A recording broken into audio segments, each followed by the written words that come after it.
Guten Erev Shabbos. Hope you had a great day. In this week's Torah portion, after finally God persuades Moses to go to Pharaoh and be the leader who tells Pharaoh to let the Jewish people go, Moses finally comes face to face with Pharaoh. And before that, the Torah tells us a little bit about the lineage and counts the first three tribes of Israel: Reuven, Shimon, and Levi. And then it stops and tells us about Moses and Aaron meeting Pharaoh. And the question is, why didn't God count all the tribes? And the simple answer given is that, well, God wanted to tell us about Moses and Aaron. He wants to give us their history. So he starts with the first tribe, Reuven, Shimon, and Levi. And then once he gives us Levi, he doesn't have to go any further. But then why wouldn't he just give us Levi? And the rabbis tell us something very powerful. If you remember at the end of the book of Genesis, the last portion of Vayechi, Jacob calls all his kids before he's passing. And he starts by Reuven, Shimon, and Levi. And Jacob scolds them. Reuven he scolds, Shimon he scolds, and Levi he scolds before he starts blessing the kids. He scolds them for things that they had that were imperfections. He's not upset at them, but he wants them to change. And the rabbis say that we would have thought that because Jacob scolds these three children, that they're not as important as the other brothers. And therefore, before Moses and Aaron go meet Pharaoh, the Torah starts again with these three brothers to let us know that they're equal as important as the other brothers. They're all important. You know, in life, you go through life and you think, oh, if I could only meet this guy, I only want to be with this guy. He's so important. This one is so powerful. I just want to meet them. I just want to be with this one. But the truth is, every human being is endowed with the soul of God. Every human being is created in the image of God. Every human being is important. Sometimes it's just our imagination, a figment of our imagination of what we think is important and what not.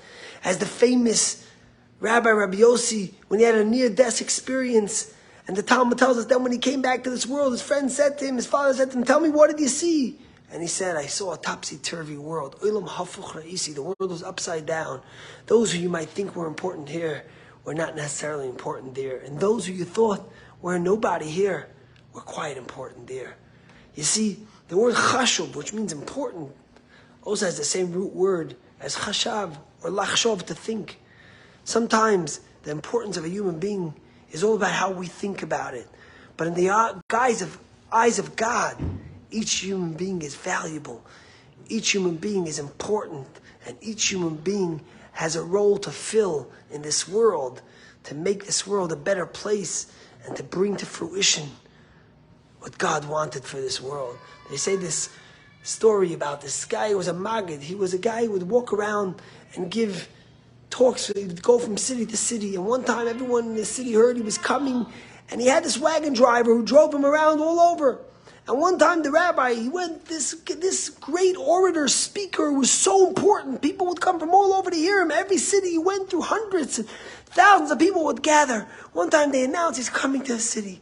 And as they're going, his wagon driver says, it's not fear. I go with you always. I know your speech verbatim that you give in every city. I could give it exactly the way you do. I never get honor. I'm just your wagon driver. People look at me. They think I'm a nobody. He says, why don't we switch roles for one time? I'll dress up as the rabbi. You'll be the wagon driver, and I'll give the speech, and everyone will make me feel good, and I'll be important for one day. The rabbi thinks, back then there was no pictures. They didn't have PDFs with the image of the rabbi. No one knew how he looked. They heard he was coming. The rabbi says, fine, we'll do it.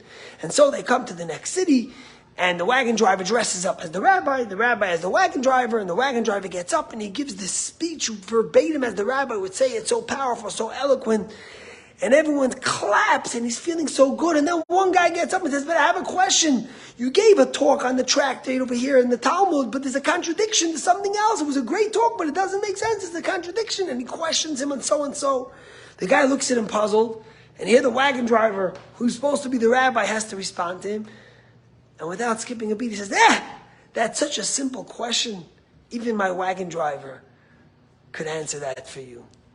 And the message is like this. Sometimes you never know who the wagon driver is and who the rabbi is. You never know who the important person is and who not.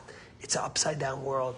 And therefore we have to learn from the message of the Torah by reading over these three tribes that each and every one of us is equally important in the eyes of God. And through love and camaraderie and friendship, we're able to bring the world so much closer to its yenision, to its embodiment of what God wanted from it. Shabbat Shalom. Have a great weekend.